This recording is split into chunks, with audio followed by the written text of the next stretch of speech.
so we don't talk anymore.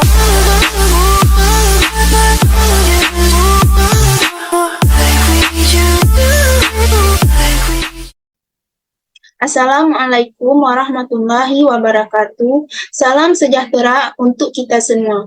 Mari kita panjatkan puji dan syukur atas nikmat yang Allah limpahkan sehingga kita bisa berkumpul dalam keadaan sehat pada kesempatan kali ini. Kami dari kelompok 4 akan mempresentasikan hasil diskusi tugas e-commerce yang berjudul hacking.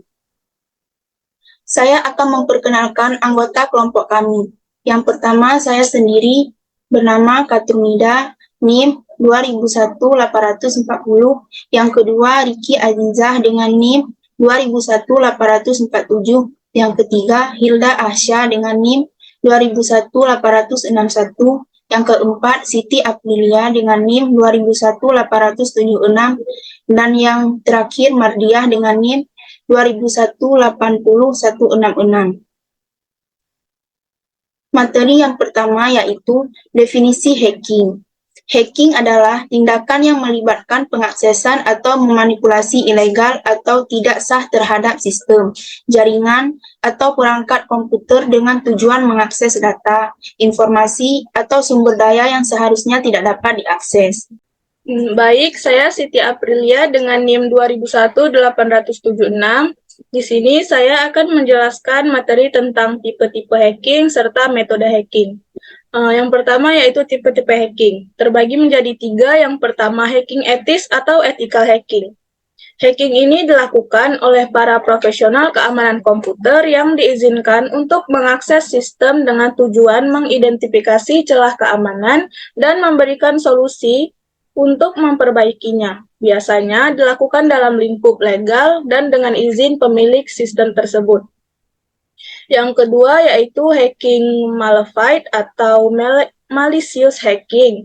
Hacking ini dilakukan oleh individu atau kelompok dengan niat jahat untuk mencuri data, merusak sistem, atau melakukan tindakan ilegal lainnya. Biasanya bertujuan untuk menguntungkan diri sendiri atau merugikan pihak lain. Yang terakhir, yaitu hacking sosial atau social engineering. Hacking ini melibatkan manipulasi psikologis atau sosial terhadap individu atau kelompok untuk memperoleh akses ke sistem atau informasi yang seharusnya tidak dapat diakses. Contohnya seperti phishing, pretexting, atau insinuasi. Selanjutnya yaitu metode hacking. Terdapat 5 metode. Yang pertama, brute force attack. Metode hacking ini melibatkan upaya untuk menebak kata sandi dengan mencoba semua kombinasi kemungkinan secara otomatis hingga kata sandi yang benar ditemukan. Brute force sendiri merupakan metode untuk melakukan pembobolan sebuah akun dengan cara menebak username dan juga password yang digunakan oleh pengguna tersebut. Metode ini akan dilakukan dengan berbagai percobaan melalui trial and error hingga akhirnya berhasil untuk masuk ke dalam akun yang dituju. Yang kedua yaitu malware. Metode hacking ini melibatkan penggunaan perangkat lunak berbahaya seperti virus, worm, trojan, atau ransomware untuk mengakses sistem atau merusak data. Malware sendiri merupakan sebuah software yang dirancang dengan tujuan untuk membahayakan, menyusup, atau merusak sebuah komputer. Malware juga dapat didefinisikan sebagai kode berbahaya. Software ini melumpuhkan atau mengganggu operasi sebuah sistem, memungkinkan hacker untuk mendapat akses ke informasi rahasia dan sensitif serta memata-matai komputer tersebut.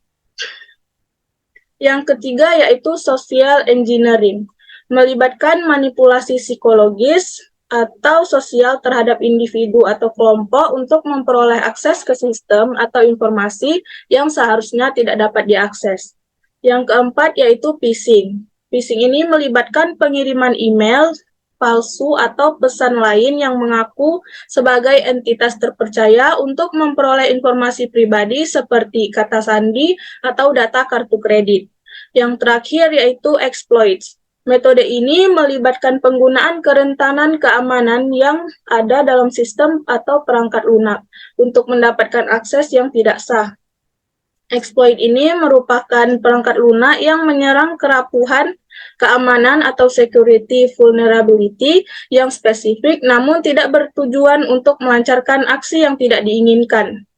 Exploit kadang menjadi bagian dari suatu malware yang bertugas menyerang kerapuhan keamanan. Saya Hilda Asya dengan NIM 061. Berikutnya dampak hacking. Pertama, kehilangan data. Hacking dapat mengakibatkan pencurian atau kerusakan data yang dapat merugikan bisnis atau individu. Kedua, kerugian keuangan. Biaya untuk memperbaiki kerusakan akibat hacking, membayar denda, atau kehilangan pendapatan akibat gangguan operasional bisa sangat tinggi. Ketiga, kehilangan reputasi. Hacking dapat merusak reputasi perusahaan atau individu, mengakibatkan kehilangan kepercayaan dari pelanggan, mitra bisnis, atau masyarakat. Konsekuensi hukum. Aktivitas hacking ilegal dapat menghadapi konsekuensi hukum seperti denda, tuntutan hukum, atau bahkan penahanan. Dan yang terakhir adalah dampak psikologis. Korban hacking dapat mengalami stres, kecemasan, atau ketidakamanan psikologis akibat pelanggaran privasi dan kehilangan data diri. Berikutnya cara menghindari hacking. Pertama, menggunakan kata sandi yang kuat. Gunakan kata sandi yang kompleks dan unik untuk setiap akun, termasuk kombinasi huruf, baik itu besar maupun kecil, angka, dan simbol. Hindari menggunakan kata sandi yang mudah ditebak seperti tanggal lahir atau nama hewan peliharaan. Kedua, update sistem dan perangkat lunak. Pada sistem operasi, perangkat lunak dan aplikasi digunakan selalu diperbarui dengan versi terbaru yang telah diperbaiki dari kerentangan keamanan yang diketahui. Ketiga, berhati-hati terhadap phishing. Waspadai email, pesan teks, atau panggilan mencurigakan yang meminta informasi pribadi atau mengarahkan Anda ke tautan yang mencurigakan. Verifikasi keaslian sumber sebelum memberikan suatu informasi yang sensitif. Keempat, gunakan keamanan jaringan yang kuat. Aktifkan firewall, enkripsi, Wi-Fi, dan pengamanan jaringan lainnya untuk melindungi akses ke jaringan dan perangkat Anda. Hindari mengklik tautan atau mengunduh lampiran yang tidak dikenal. Kelima, hindari mengklik tautan atau unduhan lampiran yang tidak dikenal. Yang keenam, gunakan keamanan ganda atau two-factor activation. Aktifkan fitur keamanan ganda atau autentikasi dua faktor pada akun-akun penting Anda untuk memberikan lapisan pertahanan keamanan. Ketujuh, penyuluhan dan pelatihan keamanan. Berikan pelatihan kepada karyawan, pengguna, atau anggota keluarga Anda tentang praktik keamanan online yang baik, termasuk mengenali tanda-tanda potensi serangan hacking. Saya Mardia dengan NIM 166 akan membahas contoh kasus hacking, yaitu kasus peretasan website Universitas Tadulako Unpad. Dikutip dari www.untad.ac.id, kasus peretasan website Universitas Tadulako atau Unpad Palu akhirnya menemukan titik terang. Direktorat Kriminal Khusus atau Dirkrimsus Polda Sulteng berhasil menangkap kasus pelanggaran UU ITE yang menyebabkan kerugian Unpad hingga ratusan juta rupiah ini. Dalam konferensi pers yang digunakan pada Rabu, tanggal 13 bulan 1, 2021, Humas Polda Sulteng, AKBP Didik Supranoto menjelaskan bahwa pelaku peretasan dilakukan oleh MYT, 26 tahun asal Palu Timur, dan RH, 24 tahun asal Donggala. Berdasarkan laporan dari pihak Universitas Tadulako yang diwakili oleh Bapak Dr. Andes Samsumarlin, MSI, pada 4 November 2020, Polda Sulteng telah menangani kasus tersebut dan telah menangkap 2 orang pelaku berinisial MYT dan RH, ungkap Didik. Menurut Didik, modus pelaku yaitu penipuan kepada beberapa orang tua calon mahasiswa baru melalui akun WhatsApp dan mengatasnamakan admin dari Universitas Tadulako. Mereka menawarkan dapat membantu untuk meloloskan calon mahasiswa ke UNTAD. Selain itu, mereka bisa mengubah data nilai semester dan merubah besaran jumlah UKT UNTAD. Dari hasil penangkapan, Polda Sulteng mengamankan barang bukti 1 unit handphone, 1 SIM card, 3 unit mobil, BPKB, 3 sertifikat tanah, dan catatan mahasiswa yang nilainya telah diperbaiki, termasuk sebuah buku rekening BNI dan uang tunai sebesar 240 juta rupiah. Dalam kasus ini, pihak UNTAD mengalami kerugian, yaitu menurunnya biaya uang kuliah tunggal atau UKT, menurunnya akreditas dan nama baik UNTAD. Sementara itu, Dirkrimsus Polda Sulteng, Kombes Pol Afrizal menambahkan bahwa modus operasi pelaku sudah berlangsung mulai dari 2014 dengan mencari korban calon mahasiswa yang ingin masuk ke UNTAD. Tersangka ini memang merupakan programmer, ahli IT, dan pernah kuliah dengan jurusan IT di salah satu kampus di Indonesia. Makanya bisa jebol dan hacker sistem UNTAD, kata Afrizal. Menurutnya, sejauh ini korban penipuan kejahatan ini sudah mencapai kurang lebih 100 orang. Sebab per 6 bulan setiap penerimaan mahasiswa baru, para pelaku menjalankan aksinya kepada mahasiswa. Kasus ini sendiri telah diselidiki sejak Oktober 2022. Afrizal memastikan sesuai keterangan tersangka bahwa tidak ada orang di dalam UNTAD yang terlibat dalam kasus ini. Dengan perbuatannya, kedua tersangka dijerat pasal 30 junto, pasal 46, dan atau 32 junto, pasal 48, dan 35 junto, pasal 51, Undang-Undang Nomor 19 Tahun 2016, yang diubah dengan UU 11 Tahun 2018, dengan transaksi elektronik junto, pasal 55 dan 56 KUHP, dengan serta diancam dengan hukuman 12 tahun penjara. Menanggapi kasus tersebut, Rektor Universitas Tadulako, Profesor Insinyur Mahfudz MP, menyatakan keprihatinannya atas kasus tersebut. Beliau berharap agar kejadian tersebut tidak terjadi lagi.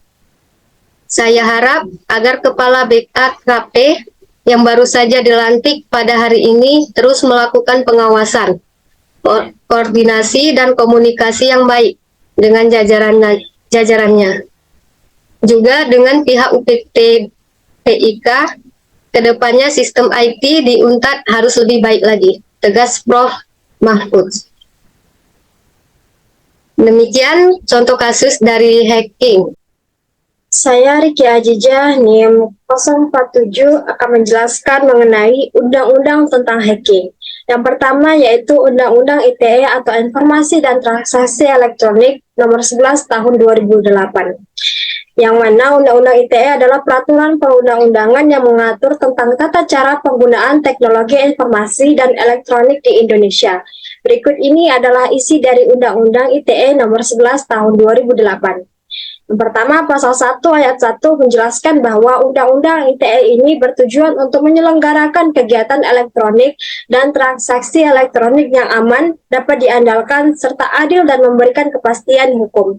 Yang kedua, yaitu pasal 27 ayat 1 menjelaskan bahwa setiap orang yang dengan sengaja dan tanpa hak mendistribusikan dan atau mentransmisikan dan atau membuat dapat diaksesnya informasi elektronik dan dokumen elektronik yang memiliki muatan penghinaan dan pencemaran nama baik akan dikenakan pidana penjara paling lama 6 tahun dan denda paling banyak 1 miliar rupiah. Yang ketiga yaitu pasal 28 ayat 1 menjelaskan bahwa setiap orang yang dengan sengaja dan tanpa hak menyerang sistem komputer atau jaringan komputer dan akan dikenakan pidana penjara paling lama 7 tahun dan atau denda paling banyak 5 miliar rupiah. Yang keempat yaitu pasal 45 ayat 1 menjelaskan bahwa setiap orang yang dengan sengaja dan tanpa hak melakukan penghapusan dan atau perubahan terhadap informasi elektronik dan dokumen elektronik yang dimiliki oleh orang lain akan dikenakan pidana penjara paling lama 6 tahun dan atau denda paling banyak 1 miliar rupiah. Yang kedua yaitu Undang-Undang Nomor 36 Tahun 1999 tentang Telekomunikasi. Adalah peraturan perundang-undangan yang mengatur tentang penyelenggaraan telekomunikasi di Indonesia. Berikut ini adalah isi dari Undang-Undang Nomor 36 Tahun 1999 tentang telekomunikasi. Yang pertama yaitu Pasal 1 ayat 1 menjelaskan bahwa telekomunikasi adalah segala bentuk pengiriman, pengalihan, dan penerimaan informasi dengan penggunaan sistem elektromagnetik atau cahaya melalui media kawat, radio, optik, atau medium lainnya yang ada atau yang akan ada di masa depan. Yang kedua yaitu Pasal 4 menjelaskan bahwa penyelenggara telekomunikasi wajib memiliki izin penyelenggaraan dari pemerintah. Izin ini diberikan oleh Menteri Komunikasi dan Informatika setelah memenuhi persyaratan administratif, teknis, dan finansial. Yang ketiga yaitu Pasal 40 menjelaskan bahwa setiap penyelenggara telekomunikasi wajib memelihara kerahasiaan informasi dan privasi pengguna jasa telekomunikasi. Penggunaan informasi dan data pribadi penggunaan jasa telekomunikasi hanya boleh dilakukan dengan persetujuan pengguna atau sesuai dengan ketentuan peraturan perundang-undangan. Yang keempat yaitu Pasal 48 menjelaskan bahwa setiap orang yang menggunakan frekuensi radio wajib memiliki izin penggunaan frekuensi radio yang diberikan oleh pemerintah. Penggunaan frekuensi radio yang tidak memiliki izin dapat dikenakan sanksi berupa pencabutan izin, denda, dan atau pidana penjara. Yang ketiga yaitu Undang-Undang Nomor 19 Tahun 2016 tentang perubahan atas Undang-Undang Nomor 11 Tahun 2008 tentang informasi dan transaksi elektronik. Yang mana isi undang-undangnya yang pertama Pasal 5 ayat 2 yaitu diubah sehingga bunyinya menjadi setiap orang dilarang melakukan tindakan yang mengakibatkan informasi atau dokumen elektronik dan atau bukti elektronik menjadi rusak, tidak berfungsi atau hilang.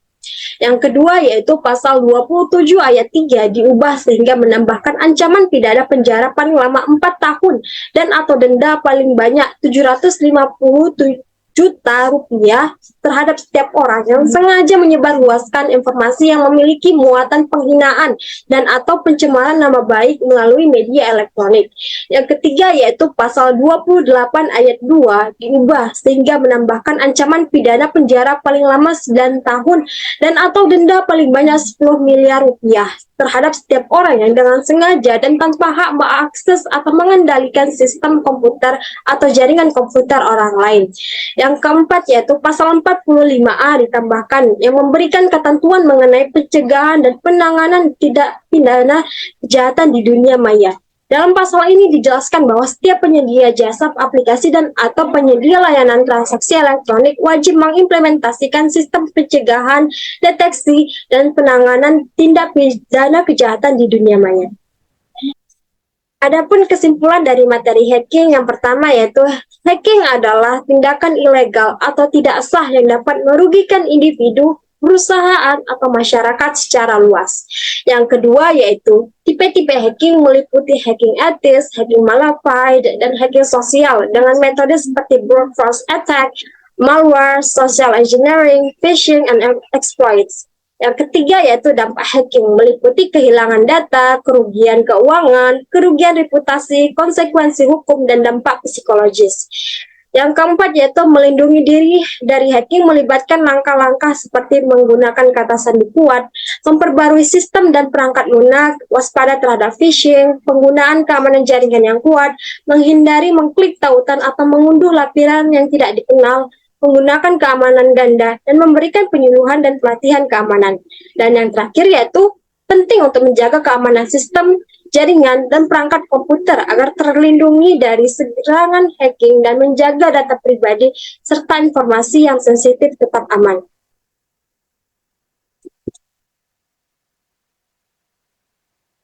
Cukup sekian presentasi dari kami, kurang dan lebihnya kami mohon maaf. Bila ada yang ingin bertanya, silahkan tulis di kolom komentar. Assalamualaikum warahmatullahi wabarakatuh.